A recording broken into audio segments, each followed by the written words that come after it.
It was just before Halloween on the island of Sodor, and Edward took some passengers in to visit the Culdee Mountain Railway. "Hello, Edward," Culdee said. "How are you tonight?" "Oh, I'm doing great. The passengers are excited about the big bonfire tonight on top of the mountain." "Yeah, they love telling ghost stories up there. It's the perfect spooky setting with the fog and all." Edward looked up at the sky. "You'd be right. The fog is starting to come in. That reminds me, it's the perfect night for a spooky story." "Yeah," Ernest said. "Hey, Culdee, how about you tell us that story about Godred, the old number one?" Yeah, Wilfred said. "Tell us, Culdee." "All right," said Culdee. So, the old engine began. The first engine on the railway's name was Godred, and from what I heard, he was very conceited and self-absorbed. He thought that he was the best engine, even though he was the only one at the time. It was opening day in 1895, and Godred was to take the first train to the top of the mountain. It was windy and cold, and Godred was just excited to get back to his warm shed. He knew he was supposed to go slowly up the mountain, but he was too impatient to get home. "Slow down," his driver said. "We're not in a race."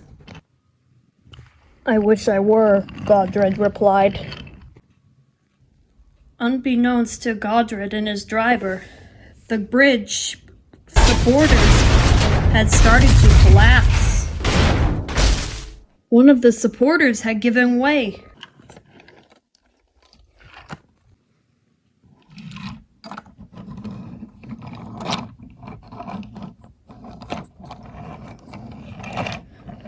Climbing the mountain was hard work. Nearly there, Godred panted. Finally, he could see the tip of the mountain. "Hooray! We've made it!" Godred said.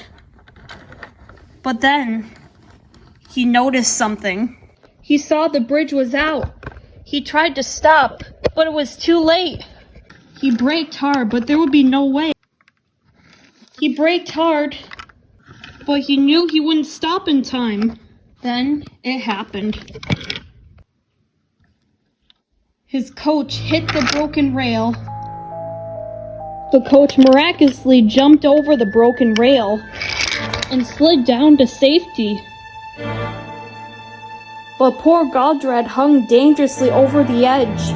His crew jumped clear, but he started to sway in the wind up at the top of the mountain, his wheels just hanging on by a thread.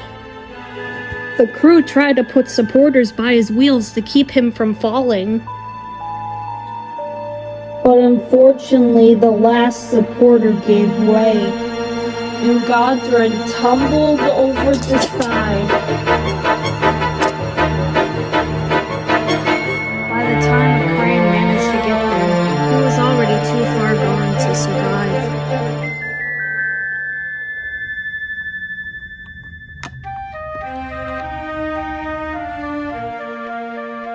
The other engines in the shed shivered.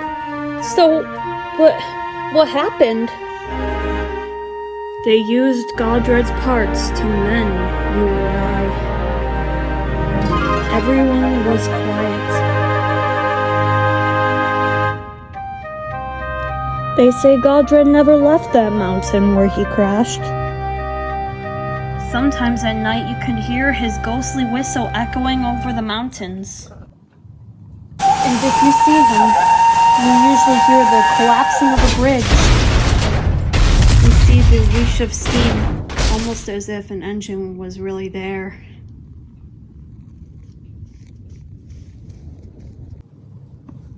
"Culdee," Wilfred said, "that was amazing."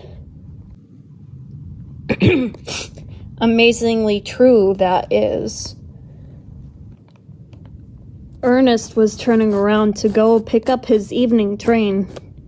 I have to go, you guys, he said. I'll see you at the top of the mountain tonight. Bye, they called out. Look out for ghosts. Very funny, Ernest said, and he went off to fetch his coach. Ernest didn't believe in Culdee's ghost story. He thought he just made it all up. But his coach was nervous. You can't be too sure, she said. A mysterious fog hung over the mountainside as Ernest approached. He could feel himself losing bravery. There's no such thing as ghosts. There's no such thing as ghosts, he said to himself.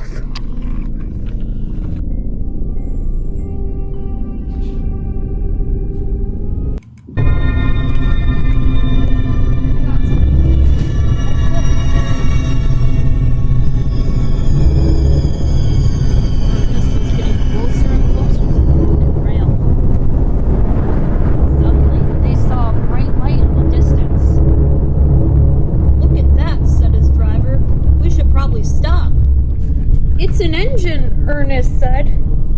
It can't be, his driver replied. I don't see anything there at all. Ernest did. He applied his brakes.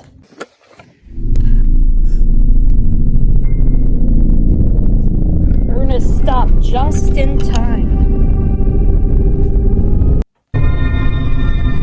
There was nothing there anymore. His driver and fireman got out to investigate. One thing they did notice was the broken rail in front of them. It's a good thing you stopped, Ernest, he said. Or who knows what could have happened. You could have tumbled down that mountain just like Culdee said in that story. Ernest's wheels shook. He couldn't believe what had happened. Did a ghost engine just save his life? They decided to back down and go warn the controller what had happened.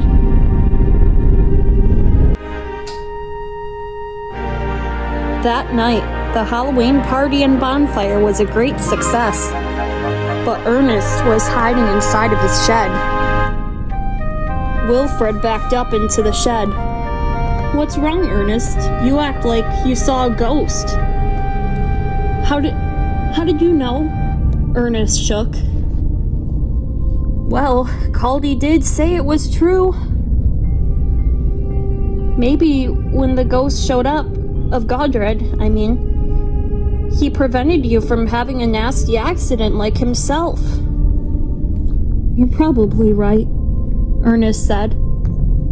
Come on, Wilfred said. Let's go enjoy the bonfire with everybody else.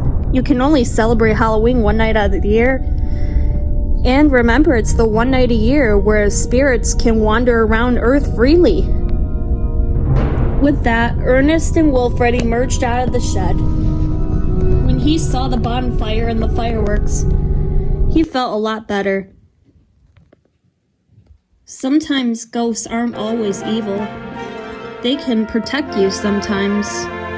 And that's what Ernest learned that night. On that Halloween night, a ghost had prevented him from having his fate as the same as his.